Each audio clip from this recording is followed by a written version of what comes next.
Hello guys. So ngayon I'm going to make a experiment cook. Nakumpleto ko yung susvibe. Ito yung susvibe ito. Ito binili ko to actually 6 years ago. Pero hindi ko pa siya ginamit. Ngayon ko lang gagamitin kasi hinihintay ko to. And then in-order ko to, dumating siya kahapon. So ngayon gagamitin natin siya.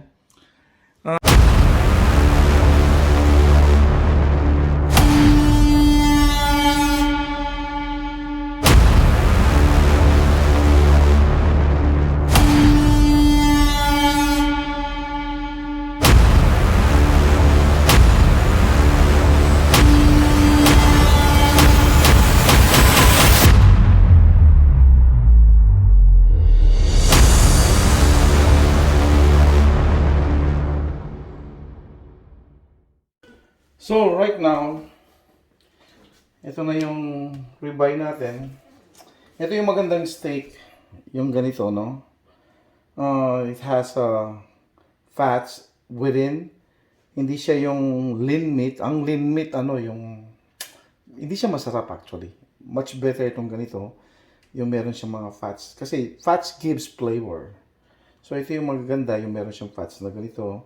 Yung hindi siya yung lean. Kasi yung lean meat, completely meat lang siya, no? Wala siyang fats. Hindi maganda yan anong maganda yan sa pang kaldereta, pang stew. So ito yung masarap na steak. Yung ganito, yung meron siyang fats sa gitna. So ngayon, what we're going to do, I'm gonna put just salt on it. And I'm gonna use Himalayan salt. So I'm gonna salt both side, yung 4 na piraso, and then I'm gonna put butter dun sa kabila. So salt lang siya, tap natin. The other side, salt. And then on the other side, another salt. Same here, salt.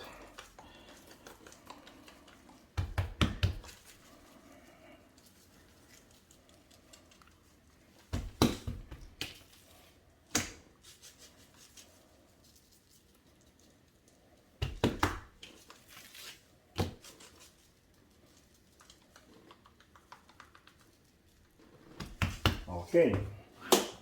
So now, lalagyan natin siya ng butter. First, I'm going to prepare yung vacuum ziplock niya. So now, I'm going to seal it. As you can see, once I start pumping it, it started to collapse.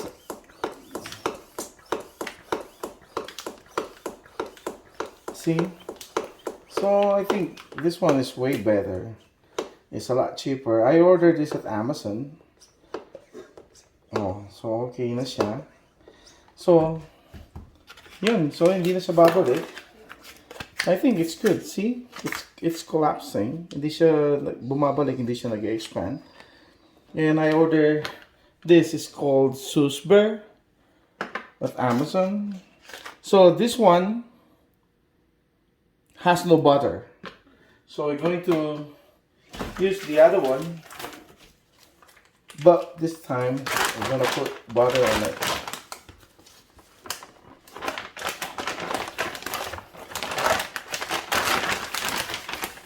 Okay, and then butter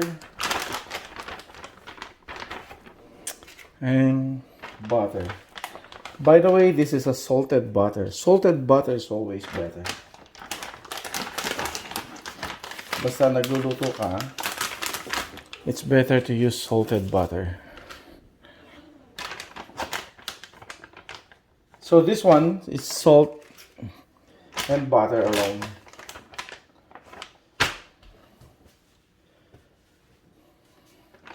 Now let us seal it. Let's remove this.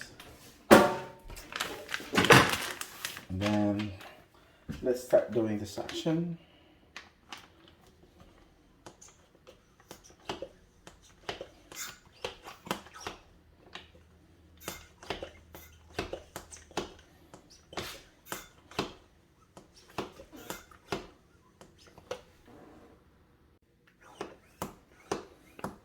See that one? This one also start to collapse. The ziplock. So that's a lot better.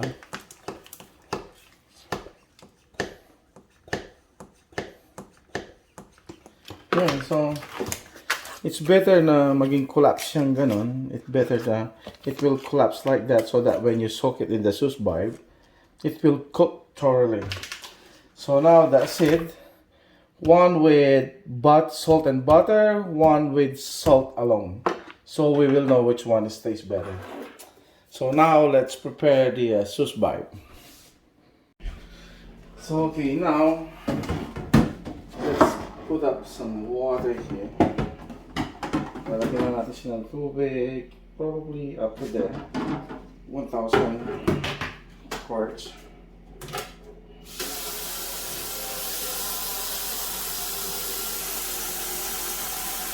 And then this one, I ordered this one also. So ang ginagamit ito for searing the steak after you cook it there. Instead of using my barbecue out there, that one, my barbecue back there. So I'm not gonna use that one. Ito yung gagamitin ko. Blowtorch siya, ito-torch ko siya ng ganon. This is a searing meat para sa steak. It's a new way of what they were doing.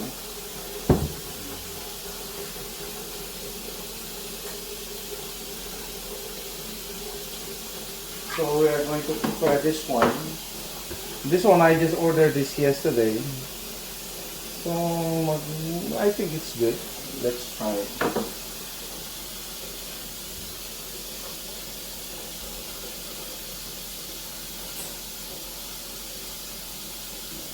So 100,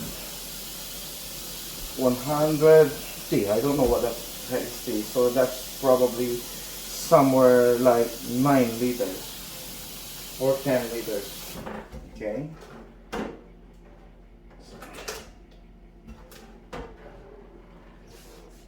So now we're going to put these things there, and then of course painitin muna natin yung tubig niya. That's going to reheat the water first. And then, this is the Anuba. Yan yung pangalan niya. Anuba. So this is the sauce barb. We're going to put it there. And then, we're going to plug it in. Yon. So now, the next is, I'm going to connect this to my phone and then control it in the phone. Ayun ang mangyayari. Iko-connect natin yan sa Bluetooth ng telepono. That one. So, basically, ang gagawin niya, halimbawa, let's say, gusto mo ng rare, well done, or medium rare. So, susundin niya yon, lulutuin niya to. This meat, we're going to put this meat under. And then, lulutuin niya in a precision cooking manner. So yun gagawin natin, kukonek ko muna yun. So now yun, ribeye steak is now cooking for 2 hours. That is the Anuba. So automatic siya, dun sa apps niya, I just choose automatic for well done. No, not well done, medium rare. For 2 hours, lulutuin niya yan. Nakakonect ito dito sa phone ko. So yun, yung ginawa ko, one with butter, salt lang ang nilagay ko, nakasoak siya sa tubig. So we're going to wait for 2 hours. And then after that, we're going to blowtorch it with this searing steak. So first thing first, this is what we need. Whipping cream, 35%. I don't know why they have this kind. 35%, 2%, because back in Hong Kong we don't have these things. We have whipping cream there like heavy, double heavy. We don't have percentage there. Binabawasan nila dito para hindi maging mataba yung mga tao, but obviously ang dami pa rin mataba. So let's pour whipping cream.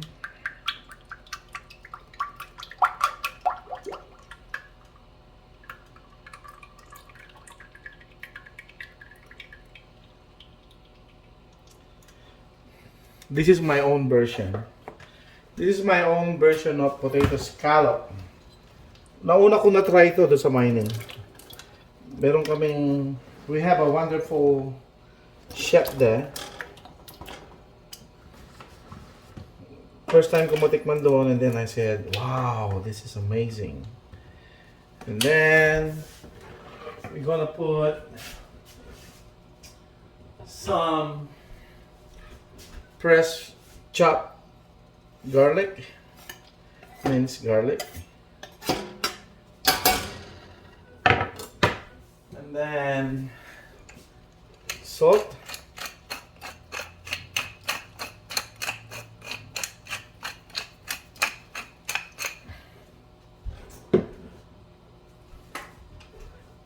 No, that's not salt, that's pepper, and this is salt.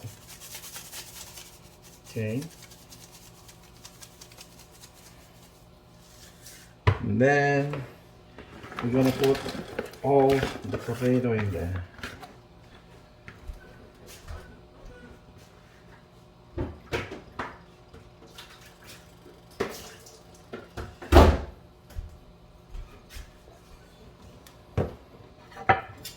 Again, we put all the garlic.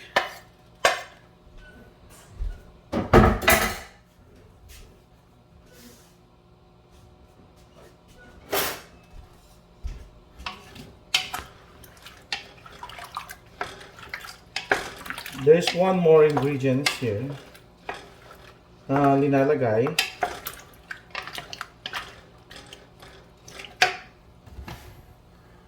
We're gonna put nutmeg.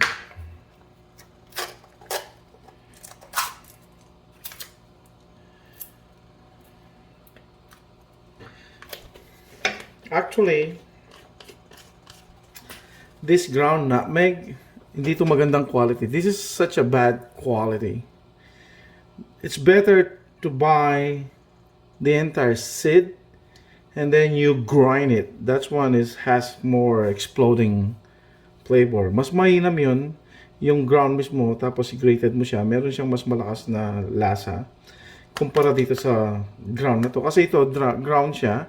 Nung grind siya, so basically yung lasa niya, wala na siyang masyado doon. So, kasi yung ground, konti lang ilalagay mo, lakas ng lasa nun. Not unlike this, so, ang mangyayari dito, you have to put a lot para makuha mo yung lasa.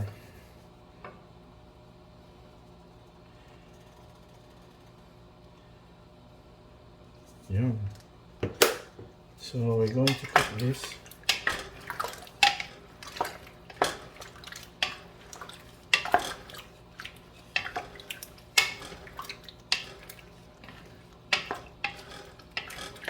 Ito yung iniisip ko ngayon actually. I was thinking, ko-continue ko yung YouTube channel, but instead of making always on the truck, now I was thinking, why not do it on a food? And then, maraming makakaalam ng pagkain. Kasi truck is just basic, you know, you just drive truck and that's it. Nothing like the food. Food is better. So, bago ako naging truck driver, I was working back in Hong Kong for 17 years in the kitchen. And then when I arrived in Canada, I was working in Canada. When I arrived in Canada, I worked in the kitchen for 5 years. It's called Santa Lucia. I worked there straight 5 years. 5 years. Tapos yung day off ko doon, Sunday lang. For 5 years, nagstay ako nagtrabaho doon sa isang company. There are some stupid people here, you know, branding me because nung mula nung maging truck driver ako, nagpapalit-palit ako ng trabaho. The reason that's why I am jumping from company to company, kasi yung unang, I am gaining more experience. So the more you are gaining more experience, ang nangyayari, maraming company gustong kumuha sa'yo and then they want to pay you more. So, that's the reason. But there are some arrogant people telling me, bakit siya lipat-lipat ng trabaho? Blah, blah, blah, blah, blah, blah. Well, that's my own decision, right? But bakit problemahin nila yung ganon? That's my own decision. Kasi, I don't care kung ano yung gagawin ng ibang tao. Decision nila yon. It's not my decision. So, bakit mo problemahin yung paglipat-lipat ko ng trabaho? That's my own decision. Bakit ka nai-irritate? That's the question actually. So anyway, pabayaan muna natin siyang kumulo ng konti. And then, ilalagay natin ito sa container. I-oven natin siya. So, let's put back together later. So now, what we're going to do, I put some butter here. Para hindi siya magdikit. So we're going to transfer this here.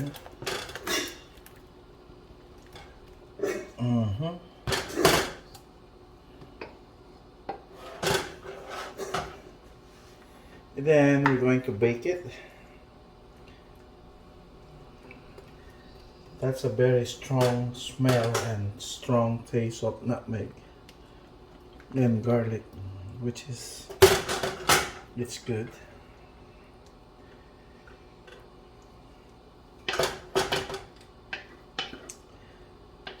Kasya pala siya. We're going to put it all. Okay,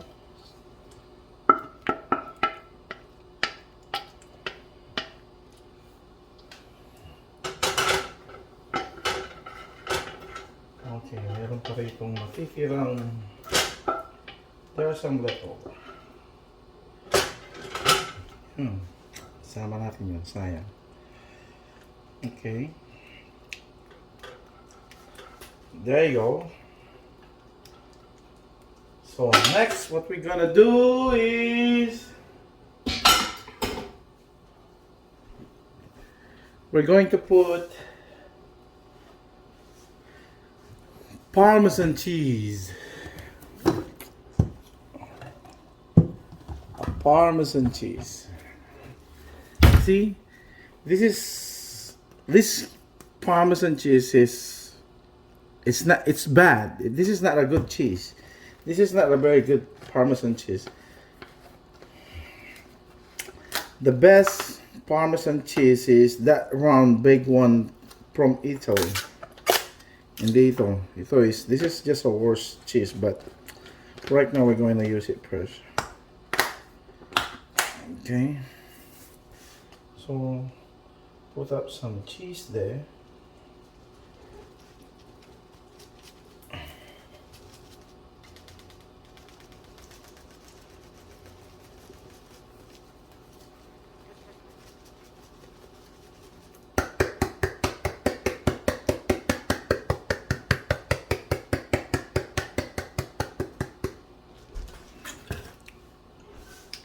There you go. Then we're going to cook this in the oven.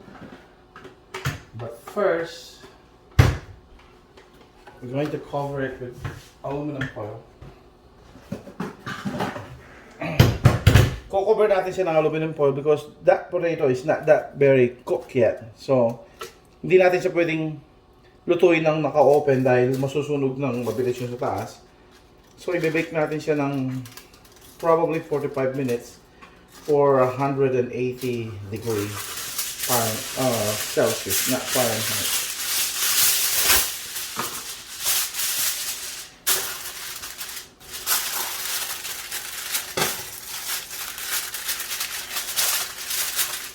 So, yun. So, let's cook this for 45 minutes. I'm gonna wait. So ngayon, sisilitin natin yung potato scallop.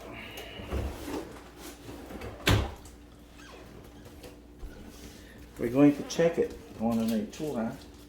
Kung luto na ba siya. Ang bango! Smells damn good. So, ayun. Nalaglag.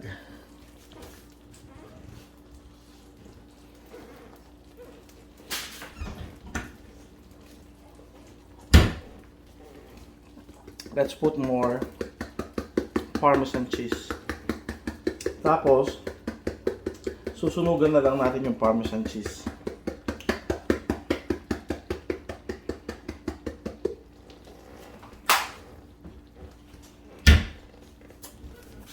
Ibabalik natin siya doon, susunugan na lang natin siya.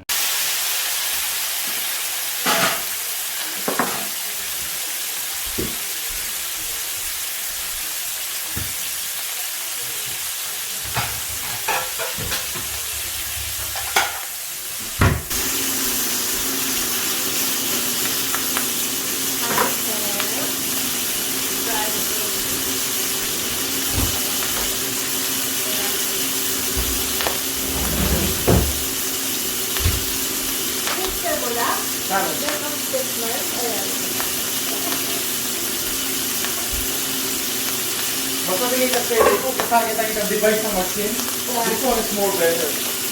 You are only need a suction na manual, makanya ha? They only work better. Okay.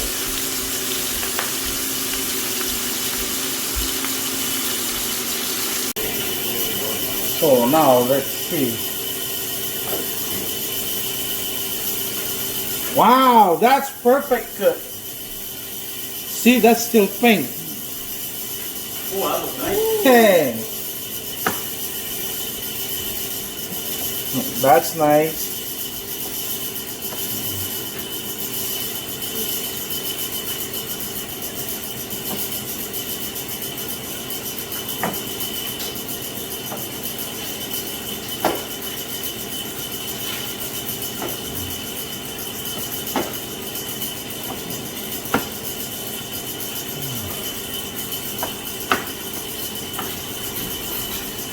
Charmaine, we don't have. I did not make gravy. That's fine. Oh, makmak. Abaw ng makmak.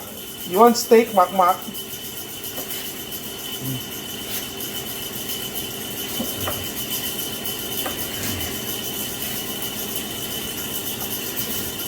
Maggie, you want steak?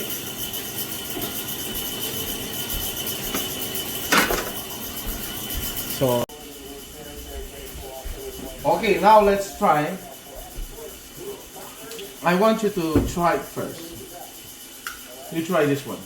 Which one is which? I don't want to say, but I know which one has a butter and which one is not.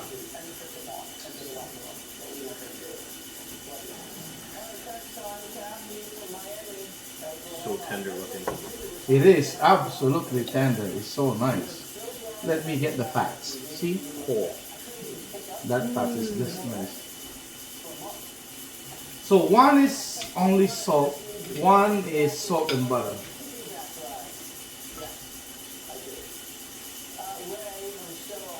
Okay.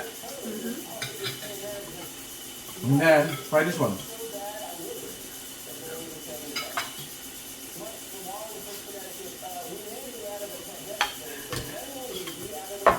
Makmak, you don't like your chicken there, eh?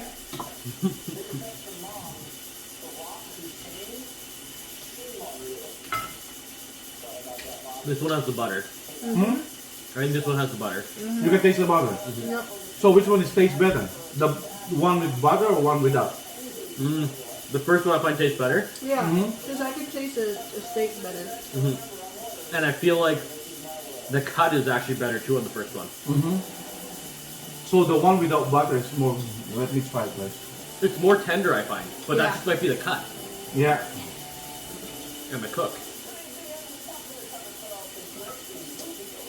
Yeah. The one without butter is It's way better. better.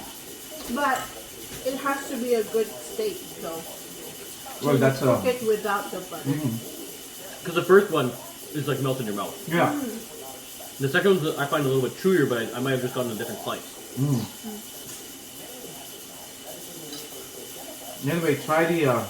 This is how they cook. The only difference, this one is more saucy. Okay. I'll get a serving spoon. Imagine if we do this, instead of mashed potato and baked potato, you introduce scallop. I never seen anything restaurant in Winnipeg doing this. Not only in Winnipeg, I never seen any restaurant in Canada doing this. The scalloped potatoes. Yeah. I've heard of them, but I never really have them. They have them, but it's not popular. So the thing is, you'll have to make it an option as a side dish instead of mashed potato, so they actually get introduced to it.